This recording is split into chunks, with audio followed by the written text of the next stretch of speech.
Especially இந்த cruciferous வெஜிடபிள்ஸ்ன்னு சொல்லுவாங்க. அதாவது இந்த கேபேஜ், காலிஃப்ளவர், ப்ராக்கலி, இந்த வெரைட்டி அது வந்து ரொம்ப ரொம்ப ரொம்ப நல்லது. Not only for diabetic, it has lot of antioxidant and ரொம்ப very good benefits for health. So அதை நம்ம இது பண்ணோம்.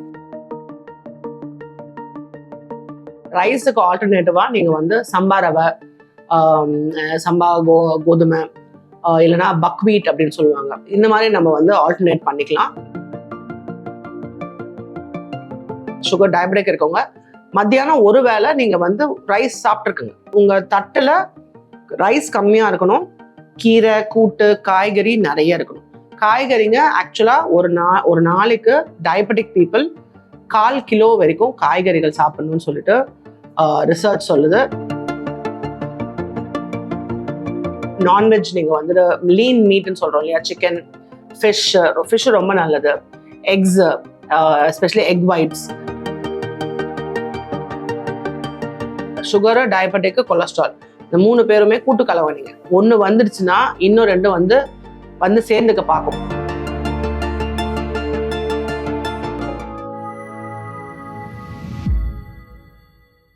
சுகர் இருக்கு, சரி என்னதான் நான் சாப்பிடலாம், எதையுமே சாப்பிடக்கூடாதா அப்படின்றது அப்படி கிடையாது. நீங்கள் சாப்பிடலாம், நல்லாவே சாப்பிடலாம்.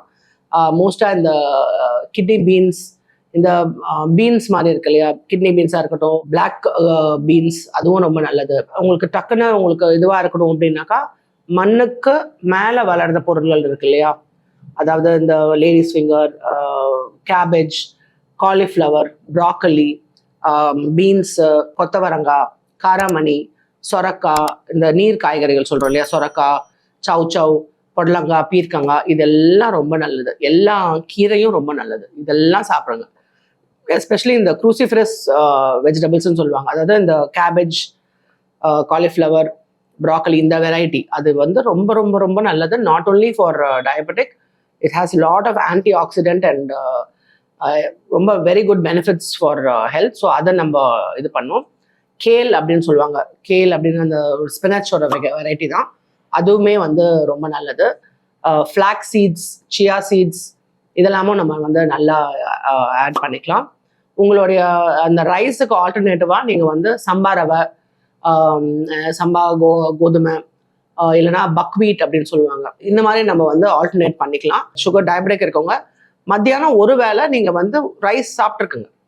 அந்த ரைஸை நம்ம டிப்ரைவ் ஃபுல்லாக பண்ணணும்னு அவசியம் கிடையாது. ஏன்னா நீங்கள் சப்பாத்தி சாப்பிட்டாலும் அதுவுமே கார்போஹைட்ரேட் தான், இதுவும் கார்போஹைட்ரேட், அதுவும் கார்போஹைட்ரேட் தான். ஸோ நம்ம ஊரில் நம்ம சவுத் இந்தியாவில் நம்ம வந்து rice is a staple, our one of a staple foods. So நீங்கள் வந்து அதை நீங்கள் டிப்ரைவ் பண்ண வேண்டாம். ஏன்னா நிறைய பேருக்கு ரைஸ் சாப்பிட்லன்னா சாப்பிட்ட மாதிரியே இருக்காது. ஆஃப்டர்நூன் டைமில் அந்த 1 கப் ஆஃப் ரைஸ் செஞ்சு எடுத்துக்கோங்க. அதுக்கு மேலே இன்னொரு கரண்டி போட்டுக்கலாமான்னா அதை வேணால் நம்ம கொஞ்சம் அவாய்ட் பண்ணலாம். உங்கள் தட்டில் ரைஸ் கம்மியாக இருக்கணும், கீரை, கூட்டு, காய்கறி நிறைய இருக்கணும். காய்கறிங்க ஆக்சுவலாக ஒரு நாளைக்கு டயபெட்டிக் பீப்புள் 1/4 கிலோ வரைக்கும் காய்கறிகள் சாப்பிடணும்னு சொல்லிட்டு ரிசர்ச் சொல்லுது. நம்ம மொத்த குடும்பத்துக்கே ஒரு நாளைக்கு 1/4 கிலோ தான் வாங்குறோம் நம்ம. அது we have to work on that. And நீங்கள் அது மாதிரி சாலட்ஸ் மாதிரி இல்லை சுண்டல் மாதிரி அந்த மாதிரிலாம் நீங்கள் உங்களுடைய டயட்டை வந்து நீங்கள் இன்கார்பரேட் பண்ணிட்டா உங்களுக்கு இதுவாக இருக்கும். அண்ட் எனக்கு சுகர் வந்துடுச்சு, என்னோட வாழ்க்கையை முடிஞ்சிச்சு, அந்த மாதிரி நீங்கள் ஃபீல் பண்ண வேண்டாம்.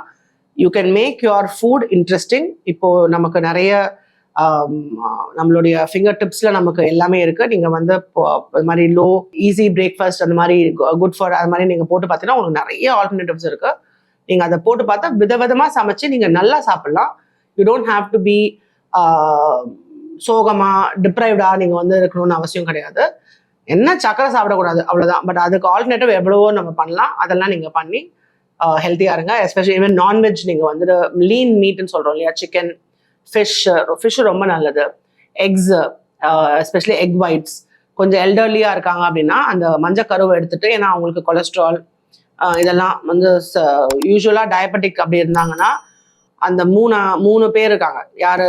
சுகரு, டயபெட்டிக்கு, கொலஸ்ட்ரால், இந்த 3 பேருமே கூட்டு கலவனிங்க. ஒன்று வந்துடுச்சுன்னா இன்னும் 2 வந்து சேர்ந்துக்க பார்க்கும். ஸோ நம்மளுடைய வேலை என்னன்னா அதுங்க வராமல் நம்ம தடுக்கிறது. ஸோ அதுக்காக தான் இந்த லோ ஃபேட் ஆயில் கொஞ்சம் பார்த்து, better to use better other refined ஆயிலை விட நீங்கள் வந்து கோல்ட் ப்ரெஸ்ட் ஆயில், செக்காட்டின எண்ணெய்களை யூஸ் பண்ணுறது வந்து உங்களுக்கு பெனிஃபிஷியலாக இருக்கும். அண்ட் அந்த அளவுமே வந்து நீங்கள் கம்மியாக ஃபஸ்ட்டு அதுலேருந்து அப்படியே ஊற்றுறதை நிறுத்திட்டு ஒரு சின்ன டப்பா அதில் ஒரு சின்ன ஸ்பூன் போட்டு நீங்கள் எடுக்கும் போது, அப்போ நம்ம ஊற்றும் போது நமக்கு அது தெரியும், நம்ம எண்ணெய் நிறைய ஊற்றுறோம் போல அப்படின்னு சொல்லிட்டு நம்ம குறைச்சிப்போம். நீங்கள் பெரிய டப்பா பெரிய ஸ்பூன் வச்சு இப்படி ஊற்றுனீங்கன்னா அது வந்து உங்களுக்கு ஒரு வாட்டி தான் ஊற்றுனேன்ற கணக்கு வரும். அப்படி கிடையாது. நீங்கள் முதல்ல டப்பா சின்னது பண்ணுங்கள், ஸ்பூனையும் சின்னது பண்ணுங்கள், உங்களுடைய அளவு ஆட்டோமேட்டிக்காக உங்களுக்கு சின்னதாயிடும். கம்மியாக சாப்பிடணும் அப்படின்னு இருக்கவங்க சின்ன தட்டுல வச்சு சாப்பிடும்போது அந்த தட்டு ஃபுல்லாக சாப்பிட்ட மாதிரி நமக்கு ஒரு சாட்டிஸ்ஃபேக்ஷன் கிடைக்கும்.